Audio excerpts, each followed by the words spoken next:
Assalamualaikum warahmatullahi ta'ala wabarakatuh.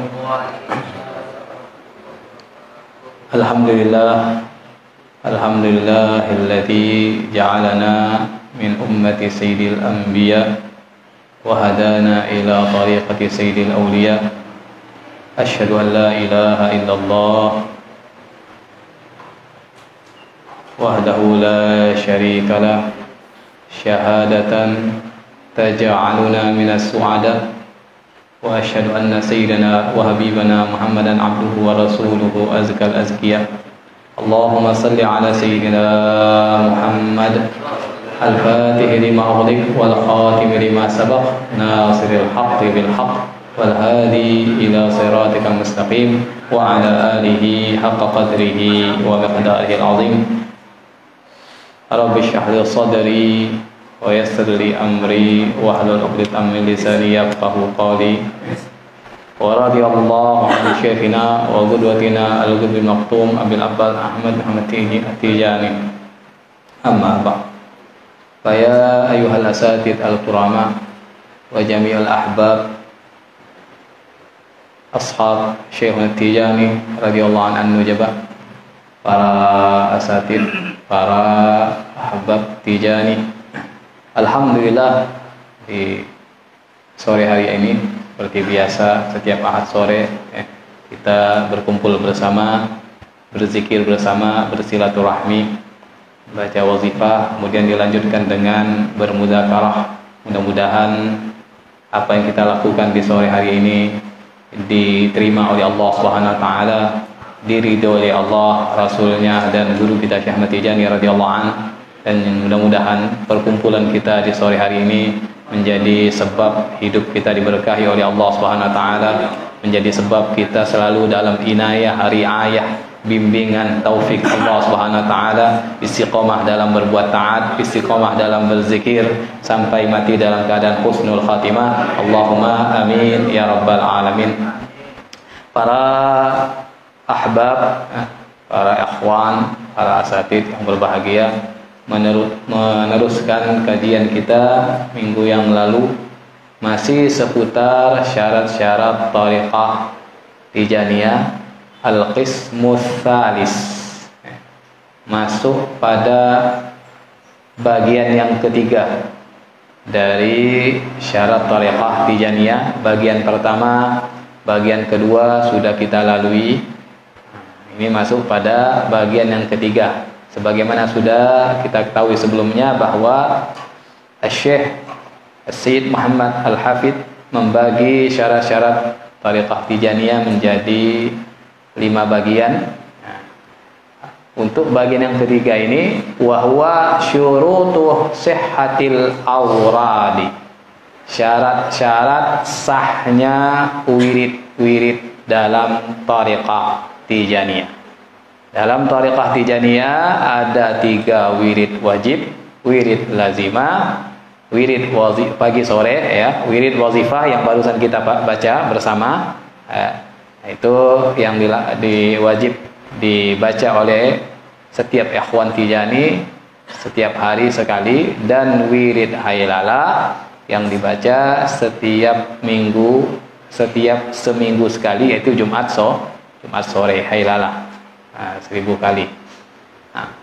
Apa saja syarat-syarat yang bisa membuat wirid-wirid wajib tersebut sah? Di sini akan dikupas oleh Sayyid Muhammad Al-Hafidh.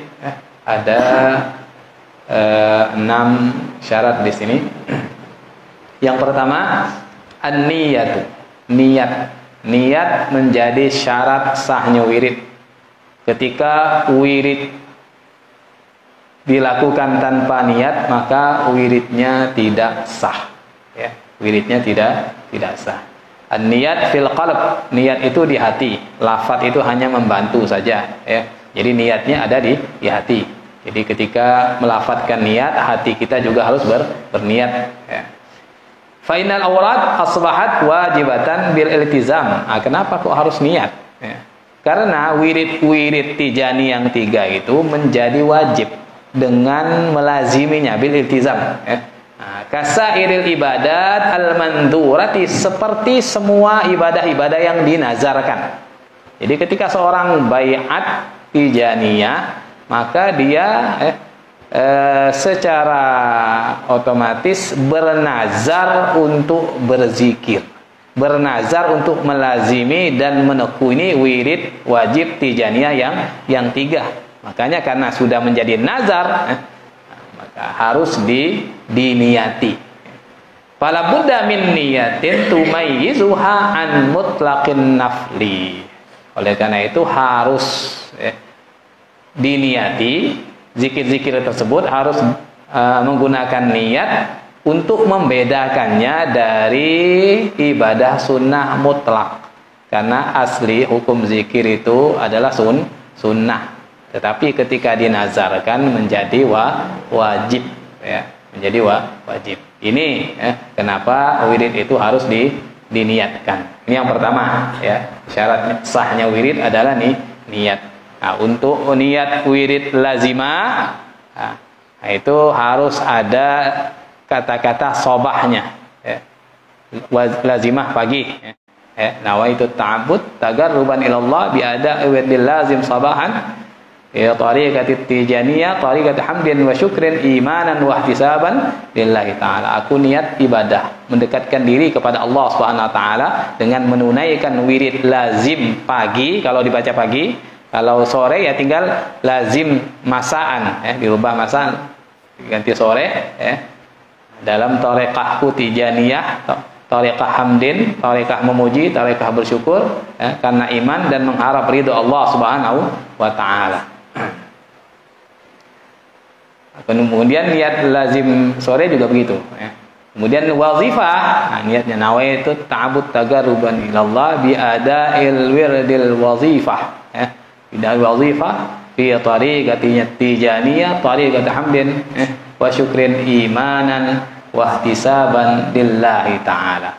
Bagi yang melaksanakan wirid wazifah 2 kali sangat dianjurkan, untuk melaksanakan wirid wazifah 2 kali, maka niatnya sama seperti niat lazim, harus ditambah sobahan pagi dan masaan.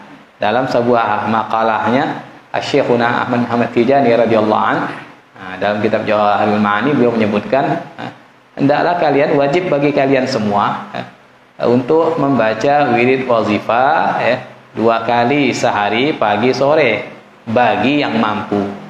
Bagi yang tidak mampu, maka baca pagi ataupun sore sekali itu sudah cukup. Jadi dalam sehari semalam wazifah itu sekali sudah cukup, ya. Wajibnya sekali. Kalau mau membaca 2 kali, ya dijadikan seperti lazimah, lazimah pagi dan lazimah sore. Itu untuk niat. Nanti akan ada sendiri wirid wazifah. Bagaimana syarat-syaratnya akan kita bahas setelah ini ada.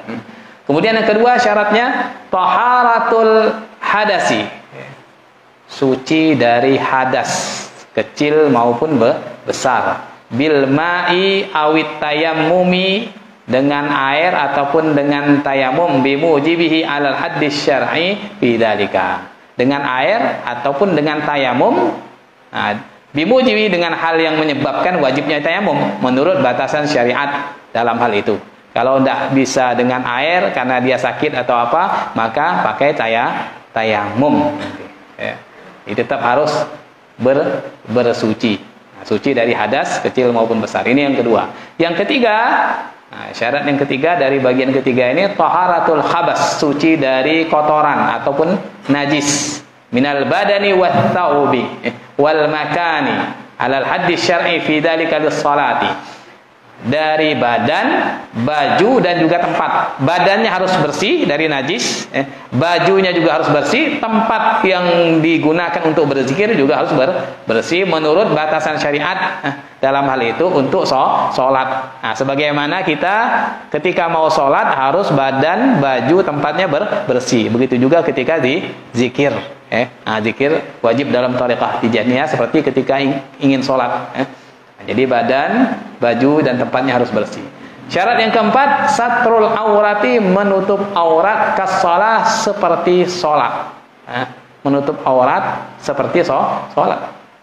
Sebagaimana kita sholat menutup aurat, maka begitu juga zikir. Karena zikir ini munajat kepada Allah. Kita menghadap Allah Subhanahu wa taala, maka harus dengan adab. Nah, di antara adabnya adalah menutup aurat kita dengan berpakaian yang rapi dan sopan. Apalagi ketika kita zikir wazifah namanya. Ya, karena dalam wazifah tersebut Rasulullah sallallahu alaihi wasallam hadir sebagaimana telah diinformasikan oleh guru kita Syekhuna Ahmad Muhammad Tijani radhiyallahu anhu. Maka hendaklah kita untuk memakai pakaian yang bagus, rapi, bersih, ya, dan juga dengan sopan dan adab.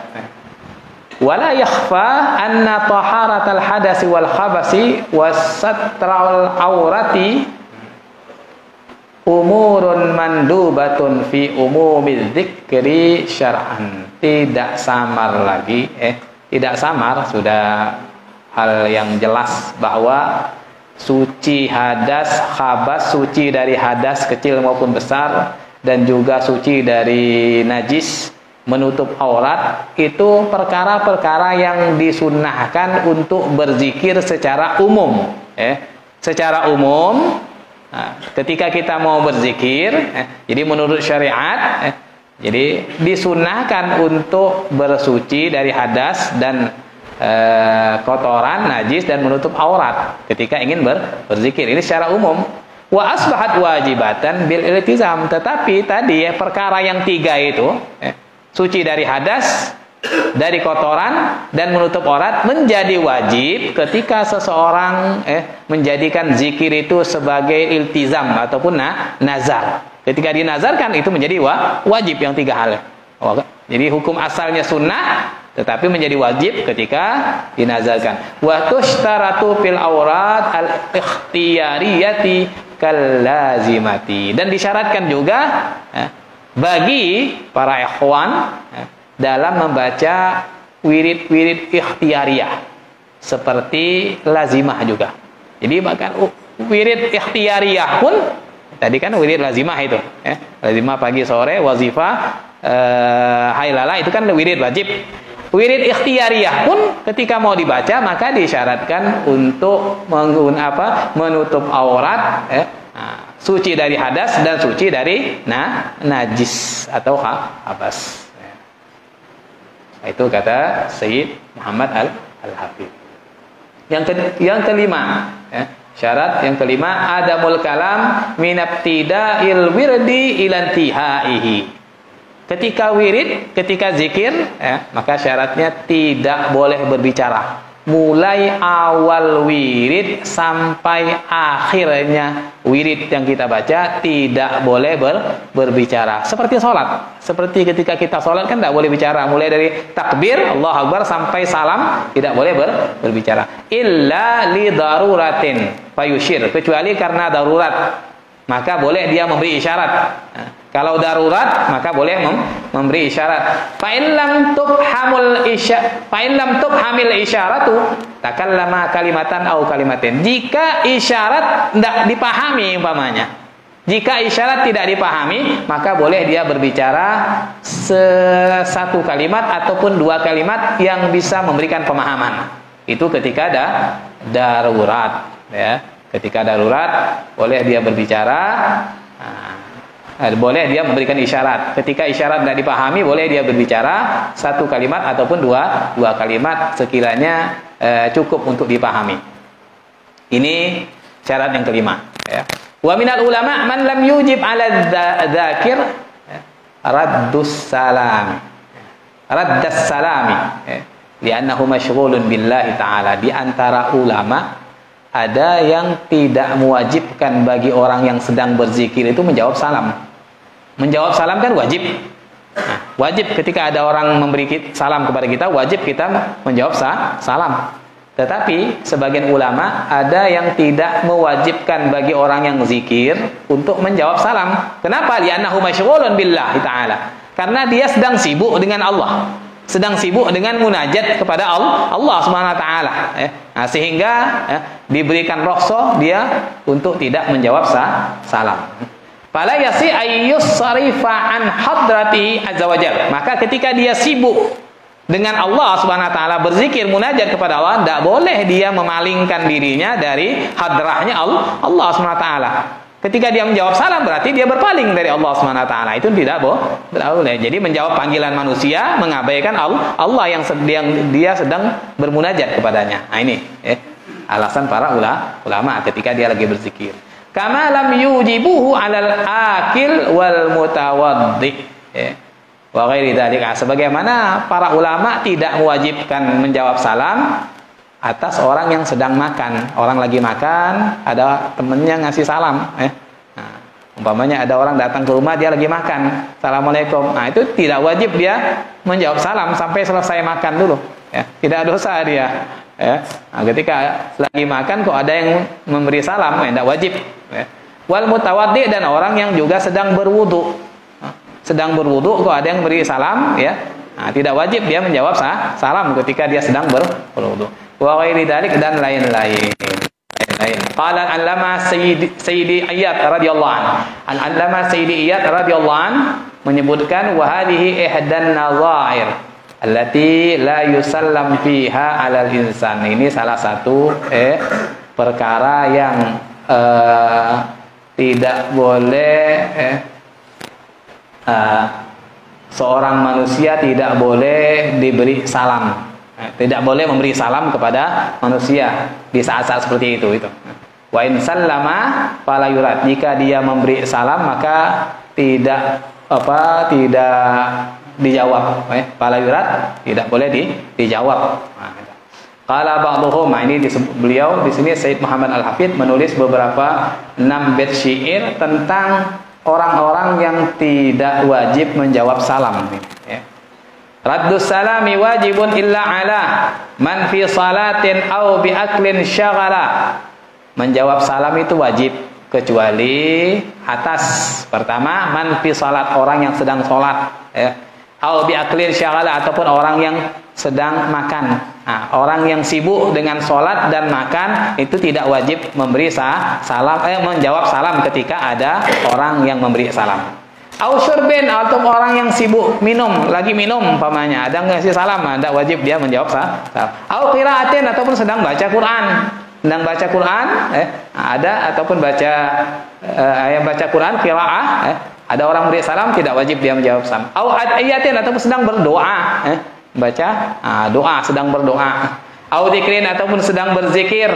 Au bi khutbatin au talbiyah, atau sedang berkhutbah. Sedang berkhutbah, ada yang ngasih salam, tidak wajib dia menjawab. Au talbiyah, ataupun sedang bertalbiyah, itu ketika haji, Au qada'i hajatil insan, ataupun sedang buang hajat kecil maupun besar, ada yang ngasih salam,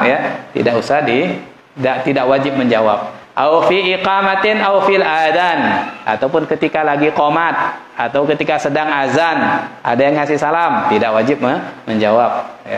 Au sallama tiflu awis sakran au syabah yukhsha bihatitan, ataupun ada salamat tiflu, anak kecil memberi salam, itu juga tidak wajib menjawab. Kalau mau menjawab enggak apa-apa, itu salamat tiflu. Awis sakran, ataupun orang yang mabuk, orang yang mabuk. Au syabah, ataupun ada wanita syabah, wanita gadis, yang dikhawatirkan terjadi fitnah. Nanti kalau menjawab salam umpamanya nanti akan terjadi fitnah nanti, maka tidak wajib menjawab salamnya seorang wanita ngasih salam gadis, kamu tidak wajib jawab jika khawatir terjadi fitnah. Au fasiqin, ataupun orang yang fasik, au na'is, ataupun orang yang ngantuk, juga tidak wajib menjawab au naim, ataupun orang yang sedang tidur. Jika diberi salam dia tidak wajib. Aw halatil jima' au tahakum, ataupun ketika berhubungan suami istri, ketika berhubungan suami istri ada yang kasih salam umpamanya, maka tidak wajib menjawab salam. Au kana fil hammam aw majnunan, ataupun ketika dia lagi di kamar mandi. Fil hammam, hammam itu bisa lagi di pemandian ataupun di kamar mandi, di toilet, au majnunan, ataupun dia orang gila, Wahid min ba'dihi 20, maka salah satu dari setelahnya itu adalah 20. Ini beberapa orang yang tidak wajib untuk menjawab salam ketika ada yang memberi salam. Wa dzakara Syafi'iyyatu nahwa hadza fi kutubihim. Para ashab Syafi'i, ashab Imam Syafi'i, kata Sayyid Muhammad Al-Hafidz, telah menyebutkan hal seperti ini di dalam kitab-kitab mereka, dalam kitab-kitab fikih disebutkan itu. Wa yujibur rajulu, ini masih seputar masalah syarat yang kelima ya, tidak berbicara ketika wirid dari awal sampai akhir. Wa yujibur rajul abahu wa ummahu lima fi tarkihima minal uquq. Boleh seseorang ketika lagi zikir dipanggil ayahnya ataupun dipanggil ibunya. Nah, ketika lagi zikir kok ada bapaknya atau ibunya manggil, boleh dia menjawab. Boleh dia menjawab, karena mengabaikan kedua orang tua ini termasuk dari uquq, durhaka. Durhaka. Jadi ketika kita lagi zikir ini termasuk rukhsah, keringanan, ada orang tua manggil. Orang tua mungkin tidak tahu kita lagi zikir, maka kita jawab. Kita datangi dulu, ada perlu apa? Kalau umpamanya ngomongnya lama, maka batal zikirnya, harus mulai dari awal. Tapi kalau hanya bicara sepatah dua patah kata, balik lagi teruskan zikirnya. Jadi sebelum menjawab panggilan orang tua tadi, ditandai dulu zikirnya tadi. Ditandai dulu, pergi ke orang tuanya, ada perlu apa? Kalau umpamanya lama ataupun disuruh kemana, sudah batalkan zikirnya. Setelah itu nanti diulang lagi. Nah, itu boleh memenuhi panggilan orang tua, ayah ataupun ibu.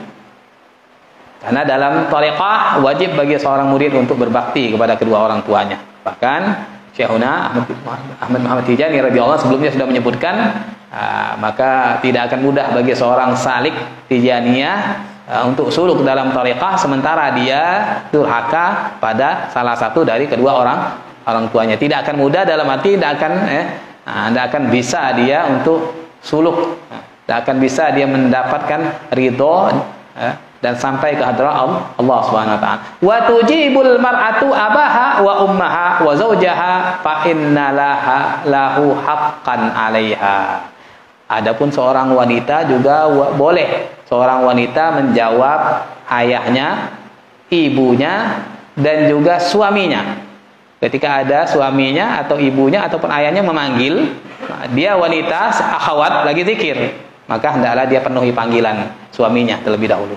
Jangan teruskan zikirnya, tandai saja dia langsung menjawab panggilan suaminya. Nah, tadi sama seperti yang tadi, kalau kiranya lama, maka dia ngulang dari awal. Tapi kalau kiranya suaminya ngomongnya sebentar dan dia pun tidak bicara lama, diteruskan kembali zikirnya tadi.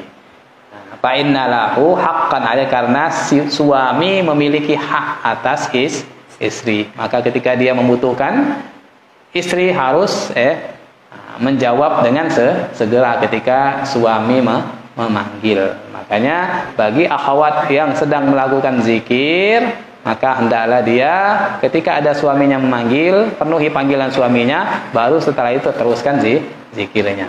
Itu barangkali sedang zikir wazifah sendiri di rumah, untuk wanita kan malah tidak dianjurkan untuk berjamaah ketika wazifah dan akhir. Kemudian yang ke-6, masih lanjutan yang kelima, wa adamul akli wasyurbi, tidak makan dan tidak minum. Sama seperti sholat, tidak boleh makan dan tidak boleh minum ketika sedang berzikir. Wa yabtulul wirdu biqalilihi wa kathirihi. Wirid lazimah pagi sore itu batal dengan sebab makan sedikit maupun banyak, sedikit banyak makan maka batal wiridnya. Wirid lazimah ya. Ketika sedang wirid kok sambil makan ataupun sambil minum, maka batal wirid lazimah. Wa tabtulul wazifah bil katsir min hudunal qalil li daruratin kajur'atin aw ma yabqa bainal asnan min at-ta'am. Nah, sementara wirid lazimah ada keringanan. Wirid wazifah ada keringanan. Batal wirid wazifah dengan makan banyak. Bukan sedikit. Kalau sedikit seperti darurat, ada air seteguk air umpamanya, neguk air ketika lagi wazifah, kan biasa ada air di depannya diteguk langsung lagi wazifah, itu tidak apa-apa masih. Kalau hanya seteguk 2 teguk, itu tidak apa-apa, sedikit. Au ma yabqa bainal asnan min ataupun ada sisa-sisa makanan di giginya, mungkin sedang wazifah ada sisa-sisa makanan, mungkin sebelum wazifah dia makan makanan sehingga ketika wazifah ada sisa-sisa makanan, dia telan, dia makan, itu tidak apa-apa, tidak batal. Tapi kalau lazimah, batal dia, sedikit ataupun banyak dia batal zikir lazimahnya. Maka sebelum zikir itu dibersihkan dulu mulutnya, jangan sampai ada sisa-sisa makanan kalau mau zikir lazimah. Nah, usahakan jangan ada bau-bau yang tidak enak, apalagi habis makan jengkol atau habis makan pete, kan baunya tidak enak. Jangan langsung zikir, bersihkan mulutnya dengan makan jeruk ataupun minum kopi biar baunya. Malah bagus sebelum zikir itu minum kopi, biar malaikat senang sama bau kopi, dapat istighfar tuh saya malaikat, senang. Maka di samping mata kita kuat, tidak ngantuk, nanti malaikat senang. Maka sebelum zikir bagusnya itu minum kopi gitu. Faman khalafa syartan min hadhihi syurut batala wirduhu wa yu'idu abada. Barang siapa melanggar salah satu syarat dari syarat-syarat yang sudah disebutkan tadi, maka batal wiridnya dan dia harus mengulang.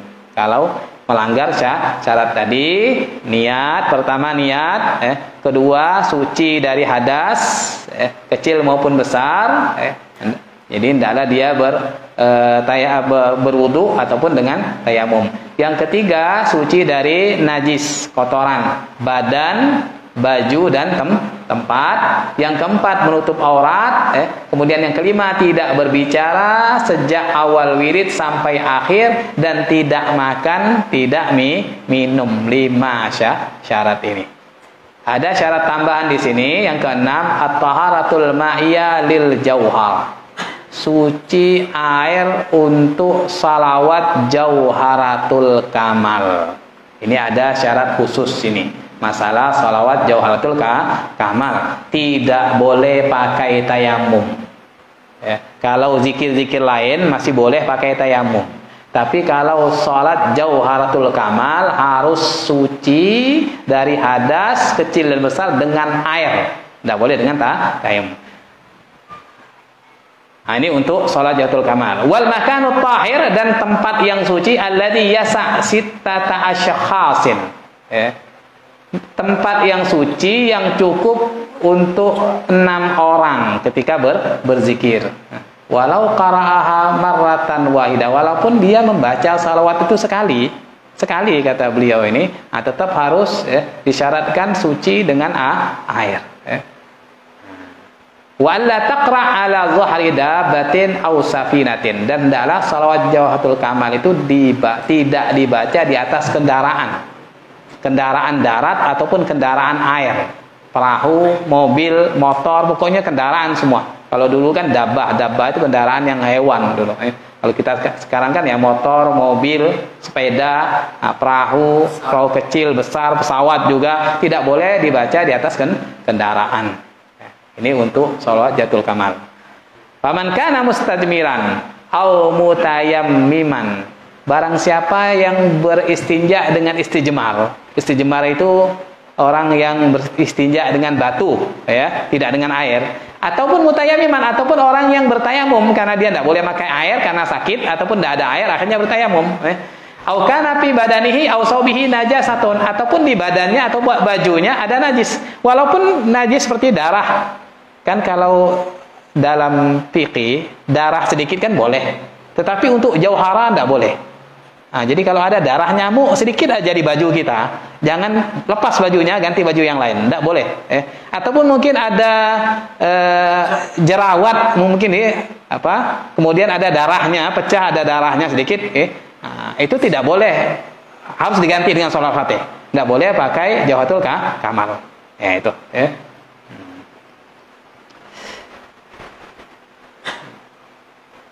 au taubihi najasa ajazan izan, dan dia tidak sanggup untuk menghilangkannya, maka qara'a badalal jauhara, dia harus membaca badal jauhara, gantinya salat jawharatul kamal, yaitu 20 min salatil fatih fil wazifah, 20 kali salawat fatih ketika wazifah. Jadi ketika wazifah itu harus kita perhatikan badan, baju tempat kita jangan sampai ada najis sedikit pun, bersih, harus bersih.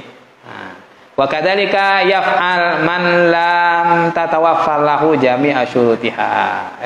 Kadzalika yaf'al man lam tatawaffar lahu jami'a syurut. Begitu juga yang harus dilakukan orang yang tidak memenuhi syarat untuk membaca salat jawharatul kamal, maka dia menggantinya dengan salawat Fatih tadi. Wa man khalafa hadhihi syurut al-khassata, barang siapa yang melanggar syarat-syarat khusus ini, syarat-syarat khusus bil jauhara dalam membaca salat jawharatul kamal, fi wazifatin, dalam wazifah adaha, harus wajib mengulang itu. Kalau umpamanya ternyata setelah baca wazifah ternyata di bajunya ada darah sedikit, maka tadi wazifahnya tidak sah, itu harus diulang lagi wazifahnya. Kalau ternyata ngulang dari awal, bukan baca jauharanya tapi ngulang dari awal, baca sendiri. Seandainya tadi ketika jamaah wazifah tidak tahu, dia tidak sadar di bajunya kok ada darah sedikit, maka hendaklah dia ngulang wazifahnya dari awal, karena telah tidak memenuhi syarat salawat jawharatul kamal ini. Itu salawat jawharatul kamal. Ini syarat khusus bagi ikhwan Tijani ketika mau membaca salawat jawharatul kamal. Syekh Ahmad Sukairut pernah ditanya tentang salawat jawharatul kamal ini, beliau kenapa kok sholawat jawharatul kamal itu harus syaratnya harus dengan air, tidak boleh dengan tayamum. Beliau menjawab karena ini memang aturan dari thariqah, aturan dari thariqah, dari syekh, dan kalau membacanya harus seperti itu untuk ikhwan Tijani. Kalau untuk dibaca seperti sholat biasa, ya tidak perlu syarat-syarat tersebut, tapi tidak memperoleh keutamaan khusus tadi, ya seperti sholawat biasa, sholawat biasa. Tapi untuk keutamaan khusus, ya harus memenuhi syarat tadi. Kalau tidak memenuhi syarat, maka tidak memperoleh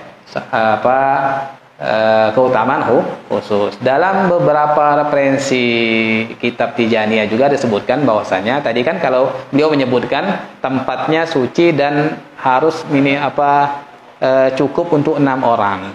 Ketika ada seorang Tijani membaca sendiri di dalam tempat kamar kecil umpamanya, apakah boleh membaca jawharatul kamal ataupun diganti? Dalam beberapa referensi seperti kitab Al-Kharidah yang ditulis oleh Syekh Abdul Wahid An-Nazifi disebutkan ya tetap boleh membaca jawharatul kamal meskipun tempatnya itu tidak cukup untuk 6 orang, boleh, tapi dengan syarat bersih, tempatnya bersih, ya boleh tetap dia membaca wazifah atau meskipun tempatnya sempit.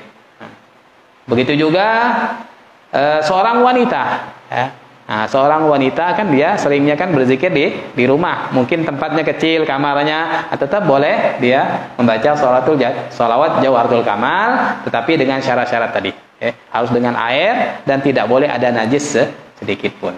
Wa hadza kulluhu raji'un ila adabi dzikir al-amma, dan ini semua kembali kepada adab-adab zikir secara umum. Ini bagian yang ketiga dari syarat-syarat dalam thariqah, yakni syarat sahnya wirid, supaya wirid kita sah dan sempurna.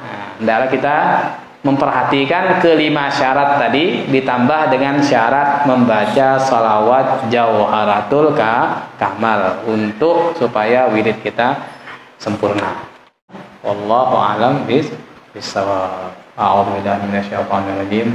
Bismillahirrahmanirrahim. Alhamdulillahirabbil alamin. Allahumma shalli ala sayyidina Muhammadin al-fatih lima wa khatam lima sabaq. Nasirul haqq bil haqq wal hadi ila siratal mustaqim wa ala alihi haqqa qadril miqdaril azim. Allamana Allah wa iyyakum ilmat tuqa wal adab. علمنا الله وإياكم علم التقى والأدب علمنا الله وإياكم علم التقى والأدب اللهم اجعل جمعنا هذا جمعا مرحوما وتفرقنا من بعده تفرقا معصوما ولا تجعل فينا ولا معنا شقيا ولا محروما اللهم أعطي كل سائل منا سؤله ومطلبه في دار الدنيا ودار الآخرة ربنا آتنا في الدنيا حسنة وفي الآخرة حسنة وقنا عذاب النار سبحانك اللهم وبحمدك أشهد أن لا إله إلا أنت أستغفرك وأتوب إليك اللهم صل على سيدنا محمد الفاتح لما خلق والخاتم لما سبق ناصر الحق بالحق والهادي إلى صراطك المستقيم وعلى آله حق قدره ومقداره العظيم سبحان ربك رب العزة عما يصفون وسلام على المرسلين والحمد لله رب العالمين